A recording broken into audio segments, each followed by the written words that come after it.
आज के इस वीडियो में हम आपको एक ऐसी शहजादी की दुख भरी कहानी सुनाएंगे जिसे उसके बाप बादशाह ने जंगल में फेंकवा दिया। और जब शहजादी को जंगल में एक शहजादा मिला जिसके पूरे जिस्म में सुइयां चुभी हुई थीं, फिर क्या हुआ और शहजादे के जिस्म में सुइयां क्यों चुभी हुई थीं, यह सब आप इस वीडियो में जानेंगे। आज की ये वीडियो बहुत ही इंटरेस्टिंग और अनोखी है। हम उम्मीद करते हैं अपने इस कहानी को आज से पहले नहीं सुना होगा, तो वीडियो को मुकम्मल ज़रूर देखिएगा। साथ ही वीडियो को लाइक और चैनल को सब्सक्राइब कर दो। किसी मुल्क में बादशाह नसीरुद्दीन हुकूमत क्या करते थे? वह बहुत ही नेक और रहमदिल बादशाह थे। वह अपनी रियाया से बेपनाह प्यार करते थे और रियाया के भले के लिए कुछ भी कर गुजरते थे। बादशाह की एक बहुत ही खूबसूरत बेटी थी जिसका नाम शहजादी महानूर था। शहजादी महानूर बेपनाह खूबसूरत और हर काम में माहिर थी। खूबसूरती में उसकी मिसाल कोई न था। खूबसूरत होने के साथ साथ वह बहुत ही बहादुर भी थी और इसकी अक्लमंदी का कोई सानी न था। बादशाह नसीरुद्दीन इल्मे नजूम में बेपनाह यकीन रखता था और बादशाह नसीरुद्दीन के महल में नजूमी का एक अलग ही दस्ता था। बादशाह उनसे बिना मशवरे के कोई काम न करता था। एक मर्तबा बादशाह ने अपनी प्यारी बेटी शहजादी महानूर के बारे में नजुमियों से राय ली कि शहजादी महानूर की किस्मत कैसी होगी।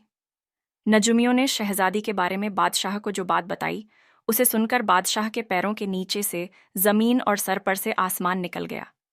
बादशाह बहुत ही परेशान हुआ। नजुमियों ने बताया कि जब शहजादी महानूर 21 साल की होगी तो वह मुल्क के लिए बहुत बड़ा खतरा साबित होगी।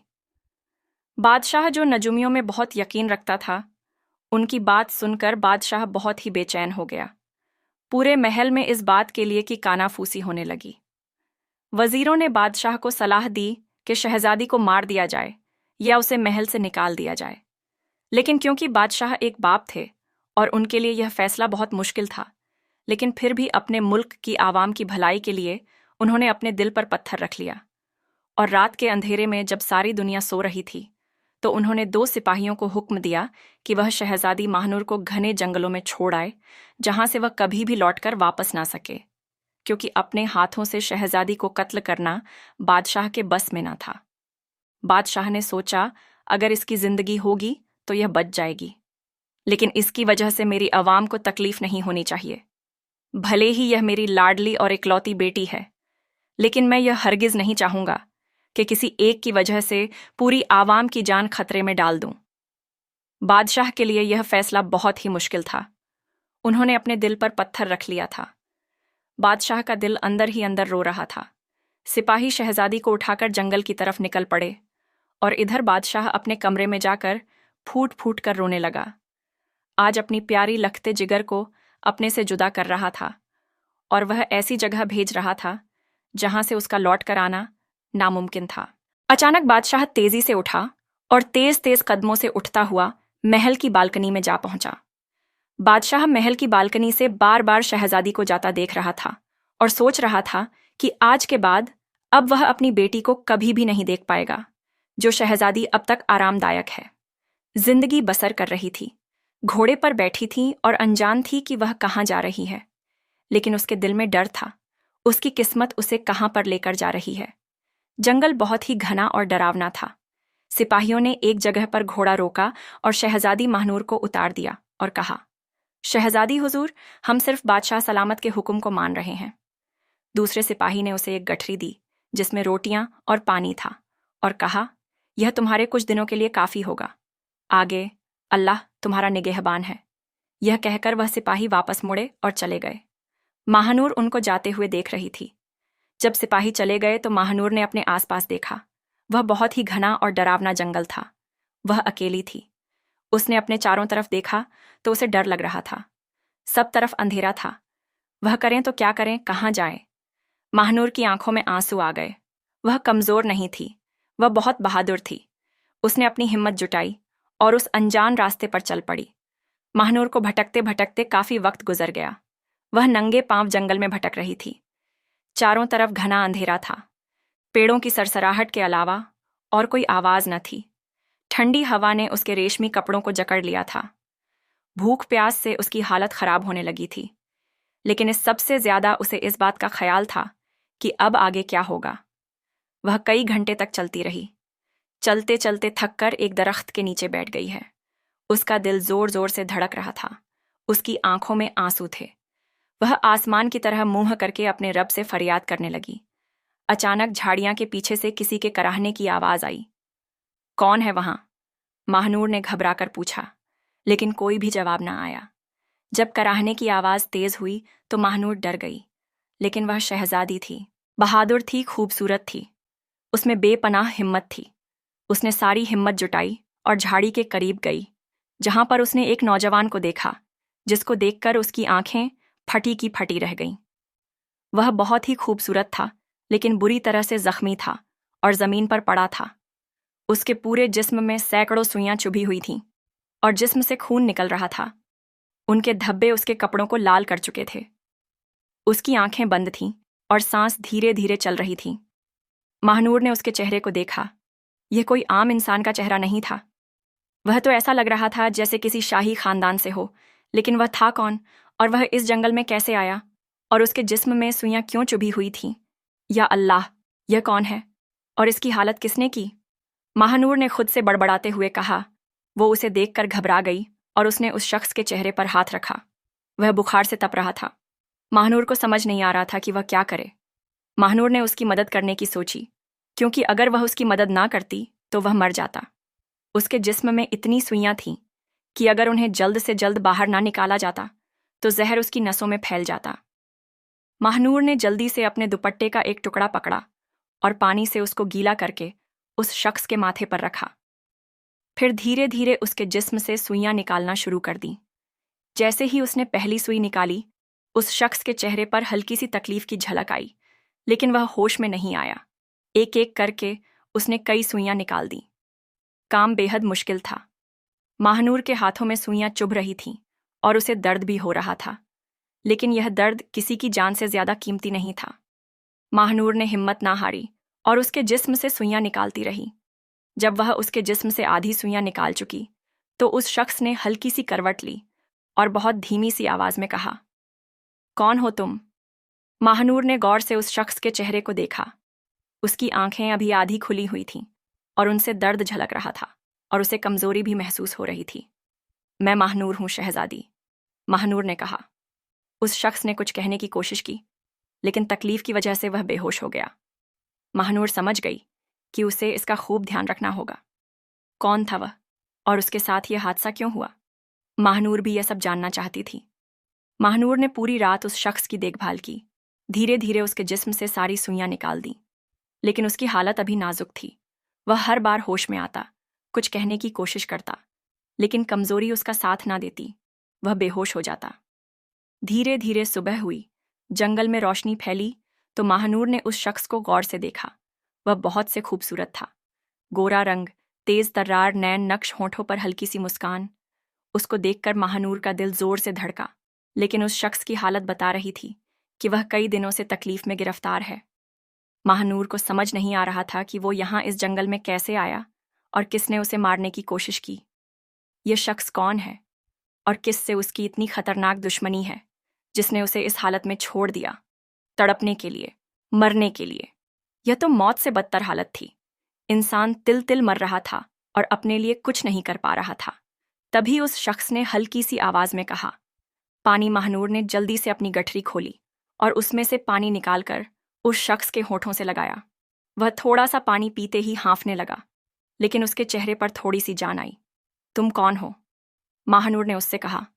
उस शख्स ने अपनी आधी आंखें खोलकर महानूर को देखा, जैसे उसका शुक्र अदा कर रहा हो, और उसने बहुत ही हल्की आवाज में कहा, मेरा नाम शहजादा इलियास है। महानूर चौंक गई। तो यह शख्स एक शहजादा था, लेकिन फिर यह इस जंगल में कैसे आया? महानूर ने अपने दिल में सोचा। महानूर ने उसे कहा, तुम्हारी यह हालत किसने की है शहजाद? इलियास ने गहरी सांस ली। उसे अभी भी कमजोरी महसूस हो रही थी और उसने धीमी आवाज में कहना शुरू किया, यह सब एक जादू की वजह से हुआ है। महानूर की आंखें हैरानी से फट गईं। जादू? इलियास ने मुश्किल से हाँ में सर हिलाया और कहा, एक जालिम जादूगरनी ने जो मुझसे शादी करना चाहती थी, वह मेरे ऊपर दिलो जान से आशिक हो गई थी। लेकिन जब मैंने उससे शादी करने से इनकार कर दिया तो उसने कसम खाई कि वह मुझे और मेरे मुल्क को खत्म कर देगी। वह जालिम जादूगरनी बहुत ही ज्यादा बेरहम थी। उसे जालिम जादूगरनी को ठुकराए जाने का बहुत अफसोस था, और एक रात उसने मुझे अपने जादू से इस जंगल में पहुंचा दिया और मेरी ऐसी हालत कर दी जिससे मैं तिल तिल मरता रहूं। महानूर को समझ आ चुका था कि यह एक शहजादा है जिसके साथ यह सब कुछ एक जादूगरनी ने किया है। महानूर ने जब शहजादा इलियास की पूरी कहानी सुनी तो उसका दिल भर आया।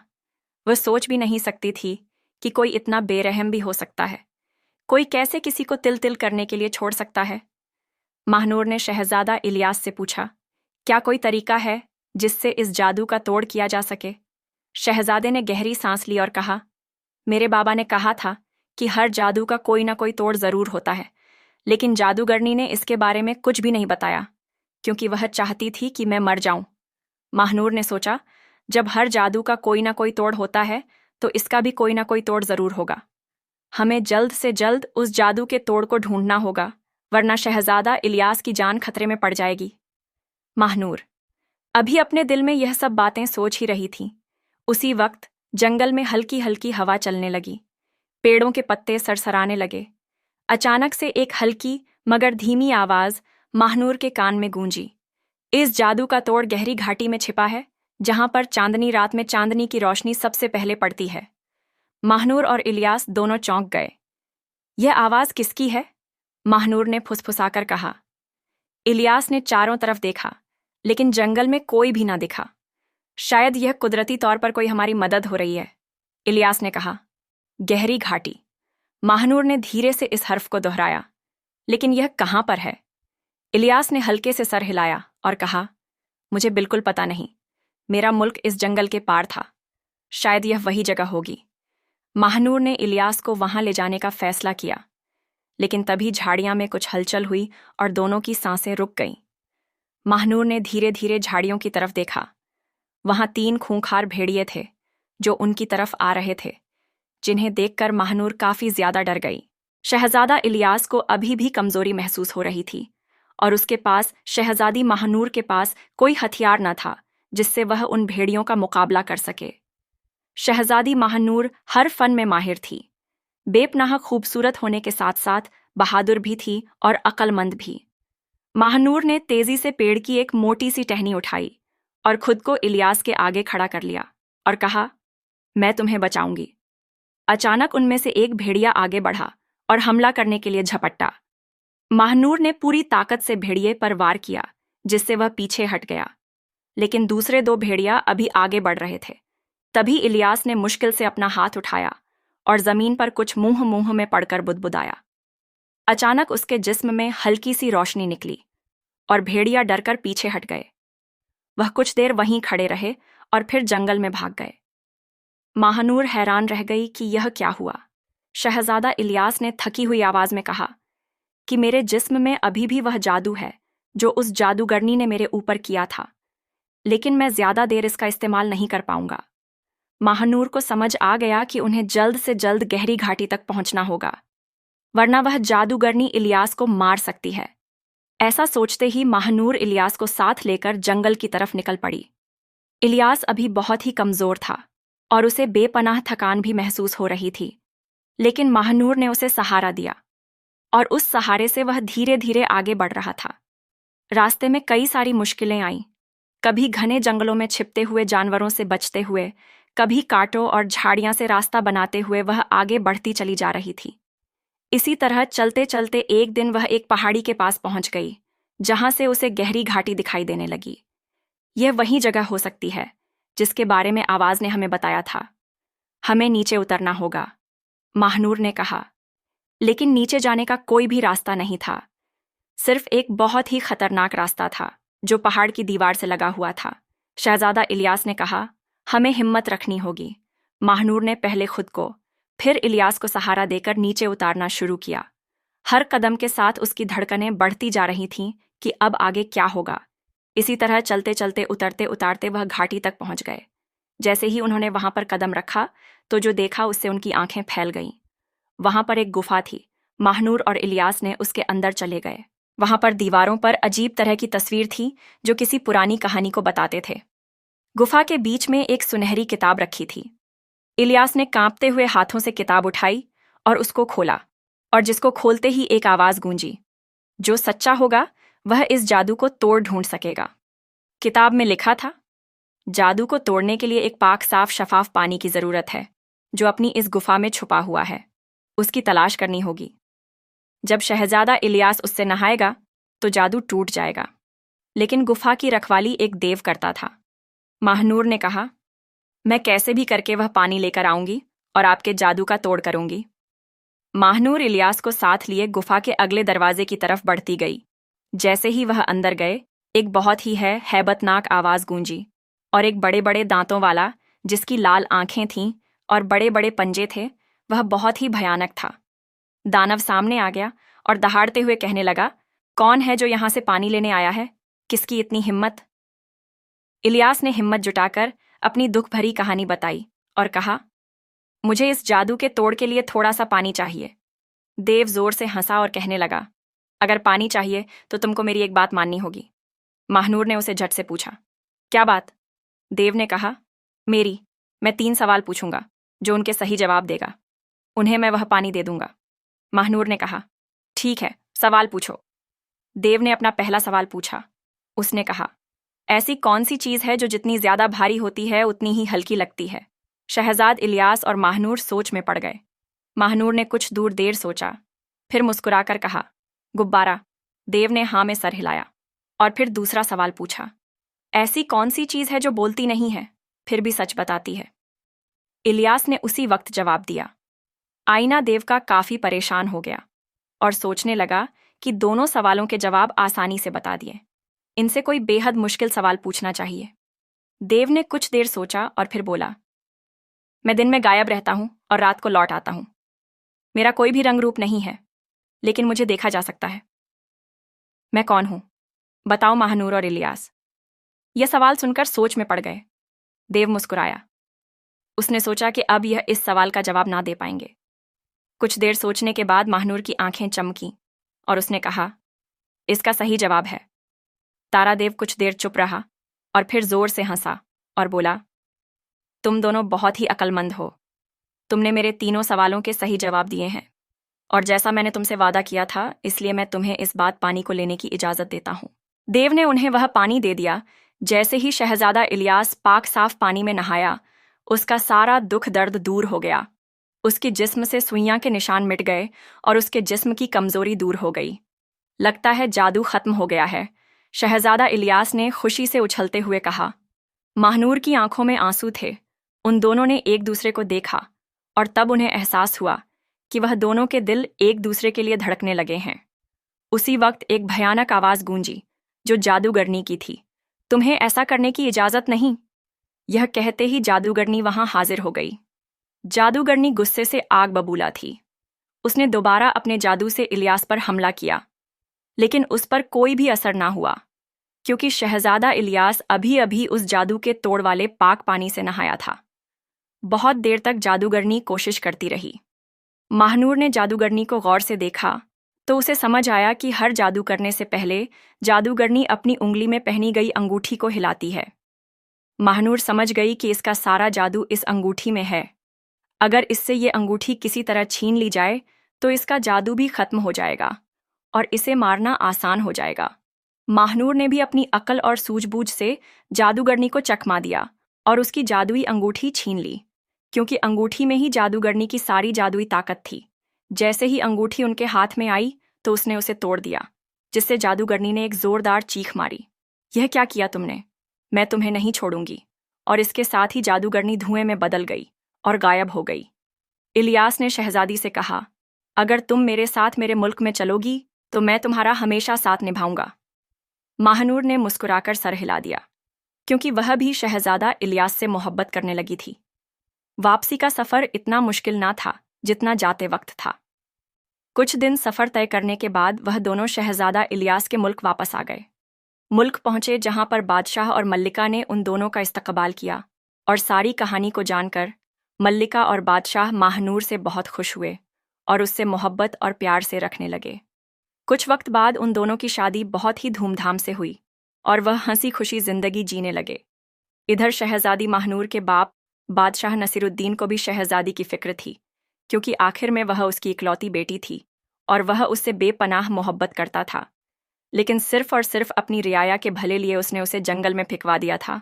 और जब सिपाही महानूर को जंगल में ढूंढने के लिए दोबारा गए तो वह वहां पर नहीं थी। इधर शहजादी को महल में रहते रहते कई साल बीत गए और उसे अपने बाप बादशाह नसीरुद्दीन की याद आने लगी। शहजादी अब तकरीबन 25 बरस की हो चुकी थी। इधर महल में जब शहजादा इलियास को महानूर ने बाप बादशाह के बारे में सब कुछ बताया तो शहजादा इलियास महानूर को लेकर उसके मुल्क में आया, जहां पर बादशाह ने उन दोनों का इस्तकबाल किया और बेटी को गले लगाकर खूब प्यार किया। क्योंकि अब शहजादी 25 बरस की हो गई थी और नजूमियों के मुताबिक शहजादी 21 बरस की उम्र में मुल्क के लिए खतरा थी। बादशाह ने सोचा कि अब खतरा टल गया है। कुछ दिन वहां रहने के बाद शहजादा इलियास और शहजादी महानूर अपने मुल्क वापस लौट आए और हंसी खुशी जिंदगी जीने लगे। तो प्यारे दोस्तों, ये थी हमारी आज की कहानी। आपको एक कहानी कैसी लगी कमेंट करके ज़रूर बताएं। उम्मीद है आपको कहानी पसंद आई होगी। अगर पसंद आई हो तो इसे लाइक करें और करीबी लोगों के साथ इसे शेयर भी ज़रूर करें। नए आने वाले लोगों से गुजारिश है, हमारे YouTube चैनल शहानी नॉलेज को सब्सक्राइब कर लें। मिलते हैं किसी नई वीडियो में। शुक्रिया। अल्लाह हाफिज़।